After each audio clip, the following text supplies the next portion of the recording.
사무엘상 17장입니다. 블레셋 사람들이 그들의 군대를 모으고 싸우고자 하여 유다에 속한 소고에 모여 소고와 아세가 사이에 에베스담밈에 진침해 사울과 이스라엘 사람들이 모여서 엘라 골짜기에 진치고 블레셋 사람들을 대하여 전열을 벌였으니 블레셋 사람들은 이쪽 산에 섰고 이스라엘은 저쪽 산에 섰고 그 사이에는 골짜기가 있었더라. 블레셋 사람들의 진영에서 싸움을 도두는 자가 왔는데 그의 이름은 골리앗이요 가드 사람이라. 그의 키는 6규빗 한 뼘이요 머리에는 놋투구를 썼고 몸에는 비늘 갑옷을 입었으니 그 갑옷의 무게가 놋 5천 세겔이며 그의 다리에는 놋 각반을 쳤고 어깨 사이에는 놋 단창을 메었으니 그 창자루는 배틀째 같고 장날은 절 600세겔이며 방패든 자가 앞서 행하더라.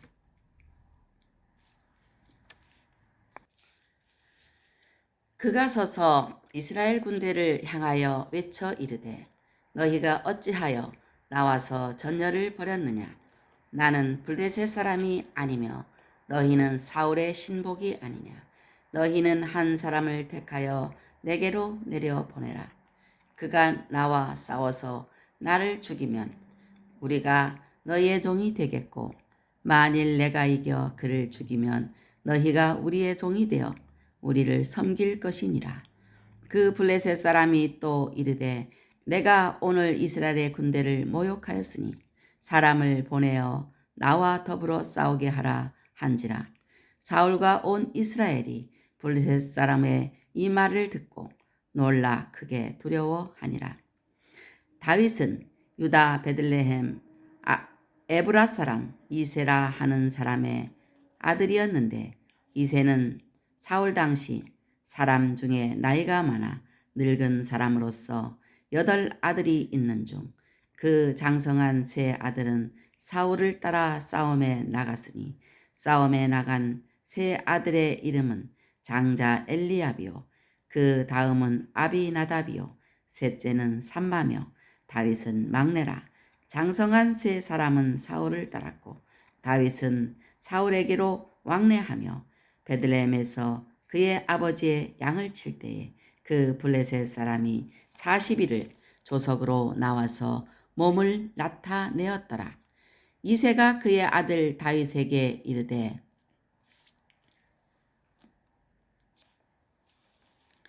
지금 내 형들을 위하여 이 볶은 곡식 한 에바와 이 떡 10덩이를 가지고 진영으로 속히 가서 내 형들에게 주고 이 치즈 10덩이를 가져다가 그들의 천부장에게 주고 네 형들의 안부를 살피고 증표를 가져오라. 그때에 사울과 그들과 이스라엘 모든 사람들은 엘라 골짜기에서 블레셋 사람들과 싸우는 중이더라. 다윗이 아침에 일찍이 일어나서 양을 양 지키는 자에게 맡기고 이새가 명령한 대로 가지고 가서 진영에 이른즉 마침 군대가 전장에 나와서 싸우려고 고함치며 이스라엘과 블레셋 사람들이 전열을 벌이고 양군이 서로 대치하였더라. 다윗이 자기의 짐 지키는 자의 손에 맡기고 군대로 달려가서 형들에게 문안하고 그들과 함께 말할 때에 마침 블레셋 사람의 싸움 도두는 가드 사람 골리앗이라 하는 자가 그 전열에서 나와서 전과 같은 말을 하매 다윗이 들으니라. 이스라엘 모든 사람이 그 사람을 보고 심히 두려워하여 그 앞에서 도망하며 이스라엘 사람들이 이르되 너희가 이 올라온 사람을 보았느냐. 참으로 이스라엘을 모욕하러 왔도다. 그를 죽이는 사람은 왕이 많은 제물로 부하게 하고 그의 딸을 그에게 주고 그 아버지의 집을 이스라엘 중에서 세금을 면제하게 하시리라. 다윗이 곁에 서 있는 사람들에게 말하여 이르되 이 블레셋 사람을 죽여 이스라엘의 치욕을 제거하는 사람에게는 어떠한 대우를 하겠느냐. 이 할례받지 않은 블레셋 사람이 누구이기에 살아계시는 하나님의 군대를 모욕하겠느냐. 백성이 전과 같이 말하여 이르되 그를 죽이는 사람에게는 이러이러하게 하시리라 하니라.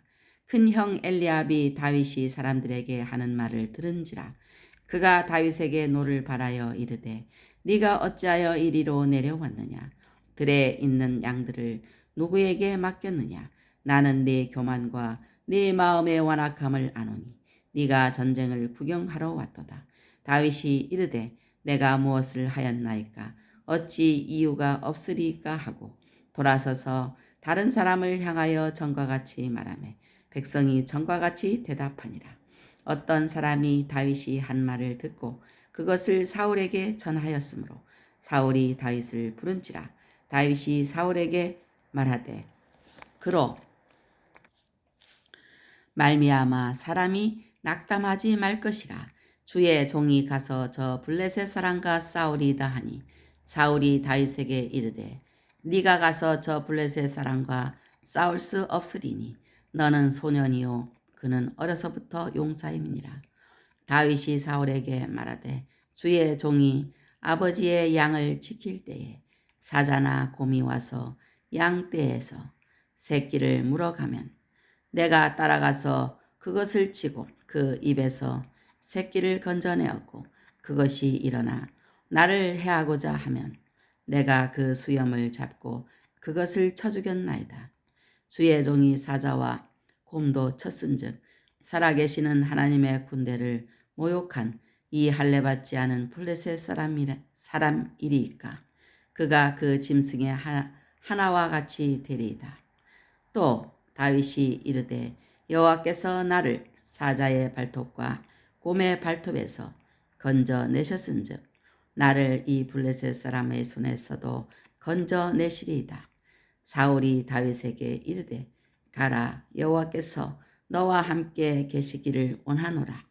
이에 사울이 자기 군복을 다윗에게 입히고 노투구를 그의 머리에 씌우고 또 그에게 갑옷을 입히매 다윗이 칼을 군복 위에 차고는 익숙하지 못하므로 시험적으로 걸어보다가 사울에게 말하되 익숙하지 못하니 이것을 입고 가지 못하겠나이다 하고 곧 벗고 손에 막대기를 가지고 시내에서 매끄러운 돌다섯을 골라서 자기 목자의 제구 곧 주머니에 넣고 손에 물매를 가지고 블레셋 사람에게로 나아가니라.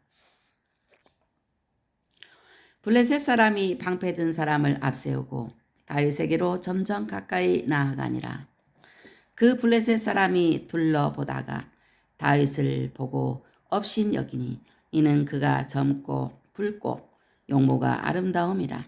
블레셋 사람이 다윗에게 이르되 네가 나를 개로 여기고 막대기를 가지고 내게 나아왔느냐 하고 그의 신들의 이름으로 다윗을 저주하고 그 블레셋 사람이 또 다윗에게 이르되 내게로 오라.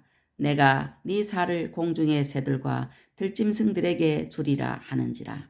다윗이 블레셋 사람에게 이르되 너는 칼과 창과 단창으로 내게 나아오거니와 나는 만군의 여호와의 이름 곧 네가 모욕하는 이스라엘 군대의 하나님의 이름으로 내게 나아가노라. 오늘 여호와께서 너를 내 손에 넘기시리니 내가 너를 쳐서 네 목을 베고 블레셋 군대의 시체를 오늘 공중의 새와 땅의 들짐승에게 주어 온 땅으로 이스라엘의 하나님이 계신 줄 알게 하겠고 또 여호와의 구원하심이 칼과 창에 있지 아니함을 이 무리에게 알게 하리라.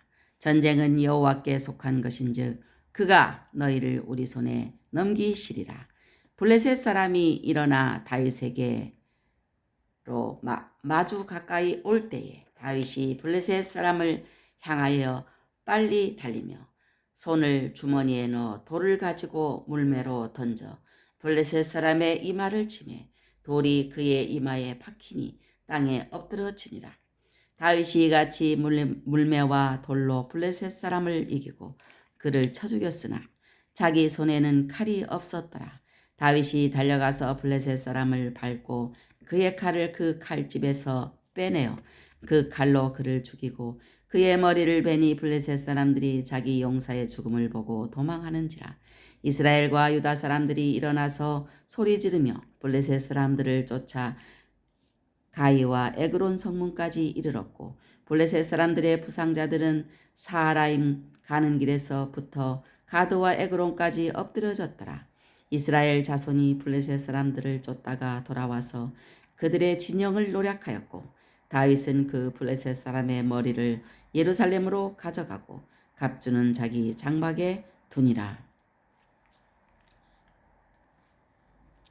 사울은 다윗이 블레셋 사람을 향하여 나아감을 보고 군사령관 아브넬에게 묻되 아브넬아 이 소년이 누구의 아들이냐.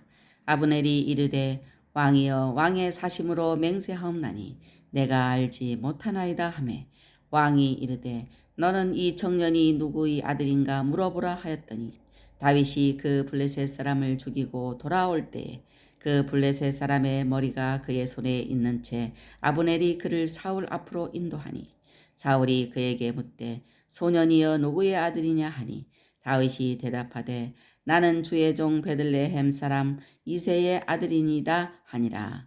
아멘.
할렐루야. 오늘은 사무엘상 17장을 읽었습니다. 사무엘상 17장 4절로 9절 말씀에 보면은 사탄은 언제나 성도를 위협하고 있습니다. 골리앗이 하나님의 선민 이스라엘을 위협하는 것은 사탄이 하나님의 택하신 성도를 위협하는 것에 비견할 수 있습니다. 골리앗은 키가 2m 90cm에 가깝고 어마어마한 무장을 했으며 방패든 자가 앞선 무시무시한 거인이었습니다. 사탄도 공중의 권세 잡은 자로서 그는 처음부터 살인한 자요 거짓말쟁이며 거짓의 압이라고 하였는데 우는 사자같이 두루 다니며 삼킬 자를 찾고 있습니다.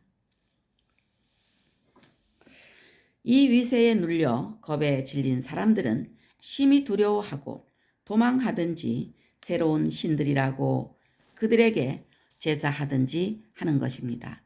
똑같은 현상이 우리 주변에서 항상 일어나고 있습니다. 또 사탄의 위협에 대한 대처 방안을 세워야 됩니다. 이런 마귀 권세에 직면하게 될 때에 가장 중요한 것은 강한 신앙과 하나님에 대한 신뢰입니다. 제일 먼저 생각할 것은 마귀와 그 사자들은 어차피 그들을 위하여 예비된 영원한 불못에 들어갈 자들이고, 그들이 일시적으로 성도들을 이기는 것 같아도 결국은 성도가 승리하게 되어 있다는 것을 알고 믿는 것입니다. 그리고 마귀가 강해 보여도 대적하면 성도를 피합니다. 마귀를 이기는 방법은 깨어 근신하며 믿고 대적하는 것입니다. 또 사탄을 이기신 주님만 바라봐야 됩니다.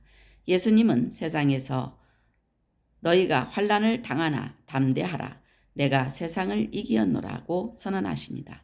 예수님은 마귀의 시험도 이기시고 마귀에게 눌린 자도 고치셨습니다. 그러므로 골리앗의 위협은 사탄의 위협을 상징하는 것입니다. 사탄을 대적하려고 하면은 어떻게 되는가? 사탄은 언제나 성도를 위협하고 있기 때문에 사탄의 위협에 대한 대처 방안을 세우고 또 사탄을 이기신 주님만 바라봐야 되는 것입니다. 사무엘상 17장 17절로 26절 말씀에 보면은 이새의 아들 다윗에 대해서 나옵니다. 다윗은 하나님이 택하신 사람입니다. 또 부모에게 순종한 사람입니다. 또 용기와 담력이 있는 사람입니다. 다윗은 목동에서 이스라엘을 대표하는 왕이 된 사람이며 성경에서 메시아가 다윗의 지파와 후손으로 나실 것을 예언해 오고 있을 만큼 성경과 이스라엘 역사에 있어서 매우 두드러진 인물 중 하나입니다. 그래서 영원토록 다윗의 등불이 꺼지지 않을 것이라는 예언은 그의 육신의 후손으로 오신 메시아를 통하여 이루어졌습니다. 그는 그의 엄청난 범죄에도 불구하고 하나님의 마음에 맞는 사람으로 지목되어 있습니다. 왜냐하면 하나님은 외모나 행위를 보시는 것이 아니라 그 중심을 보시기 때문입니다. 구원은 하나님의 값없이 주시는 은혜의 선물임이 분명하지만 하나님이 일꾼으로 불러 쓰시는 것을 가만히 보면 자유의지를 가진 그의 자발적인 하나님에 대한 충성심과 말씀에 복종하는 그의 심성을 고려하시는 것처럼 보일 경우가 많습니다. 아브라함, 모세, 다윗, 엘리야, 바울 등 많은 예를 볼 수 있습니다. 물론 내가 나된 것은 하나님의 은혜로 된 것이라고 고백한 바울의 말처럼 이마저도 허물과 죄로 죽었던 우리에게는 하나님의 은혜임이 틀림없지만 고려하신 흔적은 볼 수 있습니다. 또 부모에게 순종하는 사람이었습니다. 다윗은 부모의 말씀에 순종한 막내 아들이었습니다. 사무엘이 그에게 기름 붓기 위하여 그의 집을 찾았을 때 그는 양을 지키고 있었습니다. 아버지가 군대 가 있는 형들을 만나고 음식물을 전하고 증표를 가지고 오라고 지키니 그대로 순종하였습니다. 부모를 공경하고 순종하면 땅에서 장수하리라. 는 말씀은 다윗의 이름이 지금까지 휘날리는 것으로도 충분히 입증됩니다. 또 용기와 담력이 있는 사람이었습니다. 그는 어릴 때부터 용기와 담력이 있어 이스라엘을 구할 만했습니다. 사무엘상 17장 38절로 40절 말씀에 보면 다윗은 다윗의 무장을 볼 수가 있는데, 첫 번째로 다윗은 무장을 의뢰하지 아니했습니다. 또 하나님의 능력을 의뢰했습니다. 또 성도는 영적으로 무장을 해야 됩니다. 인간이 악하여 욕심을 부림으로 전쟁을 일으켜 왔기 때문에 인간 역사에는 전쟁이 끊어지지 않고 계속되어 오고 있습니다. 이것이 자유의지를 가진 인간의 폐해이기 때문에 하나님도 그런 잘못된 자유의지의 사용을 제어하시기 위하여 역시 전쟁을 사용하십니다. 그러므로 이런 하나님이 관여하시는 전쟁은 여호와께 속한 것일 수밖에 없고, 이 사실을 알고 믿는 다윗은 싸움에 나설 때에 군인들의 무장을 의뢰하지 않았습니다. 그 대신 그는 하나님께서 그에게 양을 치는 동안에 양들을 보호할 수 있도록 가르쳐 주신 방법으로 키가 290cm 가까운 거인 골리앗을 상대하기 위해 나섭니다. 사람이 보기에는 골리앗의 말과 같이 그것은 어리석기 짝이 없어 보이는 한심한 행동이었습니다. 그러나 하나님의 이름으로 나서는 다윗에게는 익숙하지 않는 군장이 오히려 더 거추장스러워 용사들이라고 전쟁에 승리하는 것이 아닌 것을 알기에 막대기와 물매와 매끄러운 돌 5만 가지고 골리앗을 마주하여 나갔습니다. 또 다윗은 이스라엘이 어떤 민족인지 이스라엘의 군대의 하나님이 누구신지를 알기 때문에 그 능력을 믿고 그의 이름으로 나아갔습니다. 하나님의 택하신 백성은 하나님의 섭리하심을 믿고 하나님의 도우심만을 구하고 나아갈 때에 그것이 여호와를 자기 하나님으로 인정하는 것이 되고 이로써 보배로운 백성이 되게 하시고 모든 민족 위에 뛰어나게 하사 여호와의 성민이 되게 합니다. 그렇지 않고 군사력을 의지할 때는 화가 있을 것입니다. 또 성도는 영적으로 무장해야 됩니다. 성도는 다윗과 같이 영적으로 완전 무장하여 자기 자신과 골리앗 같은 세상과 사탄 마귀와 싸울 때 사도 바울과 같은 승리의 보고를 할 수 있을 것입니다. 사무엘상 17장 45절로 47절 말씀에 보면 하나님의 이름으로 나아가야 됩니다. 성경적 계시의 가장 기본적이며 본질적인 특징 중에 하나는 하나님께도 이름이 있다는 사실입니다. 그는 개인적인 이름을 가지셨고 그 이름에 의하여 그를 부를 수 있으며 또 불러야 합니다. 여호와께 호소할 때 그는 가까이 오셔서 약속을 지키십니다. 여호와의 이름으로 축복할 때 여호와께서 복을 주시며 누구든지 여호와의 이름을 부르는 자는 구원을 받습니다. 이 말씀은 주여 주여 하는 자마다 천국에 다 들어갈 것이 아니요 다만 하늘에 계신 내 아버지의 뜻대로 행하는 자라야 들어가리라 라고 하신 주님의 말씀에 비추어 볼 때 여호와의 이름을 부른다는 말씀의 뜻이 분명해집니다. 다윗은 바로 이 하나님의 이름으로 골리앗에게 나갑니다. 곧 전적으로 하나님의 이름이 의미하는 바 그의 능력과 구원하심만 의지하고 나아간다는 뜻입니다. 또 주의 구원은 무장에 있지 않았습니다. 구원은 영생을 주시는 궁극적인 구원이 있지만 선민 이스라엘의 육적인 구원을 통해서 택하신 백성인 성도의 영적인 구원을 그림으로 보여주십니다. 여호와 하나님의 구원은 활과 칼이나 전쟁이나 말과 마병으로 구원하시는 것이 아니라 보이는 세상에서 그런 것을 사용하시되 그런 것은 보이지 아니하는 하나님의 권능의 도구로 이용될 뿐입니다. 그것은 우리의 영원한 구원도 인간적인 수단에 의해서 이루어지는 것이 아니라 그런 것은 자유자재로 이용하시는 하나님의 영으로 되는 것임을 의미하는 것입니다. 또 전쟁은 주께 속한 것입니다. 인간이 사악하여 자주 전쟁을 일으키지만 그들에게 자유의지를 주신 하나님은 그 잘못된 사용에도 불구하고 그것을 그대로 인정하시고 하나님도 전쟁으로 그들을 다스리십니다. 그런 전쟁은 하나님께 속한 것일 수밖에 없고 그의 뜻대로 이끄시는 것입니다. 아멘. 오늘도 주님 안에서 승리하세요.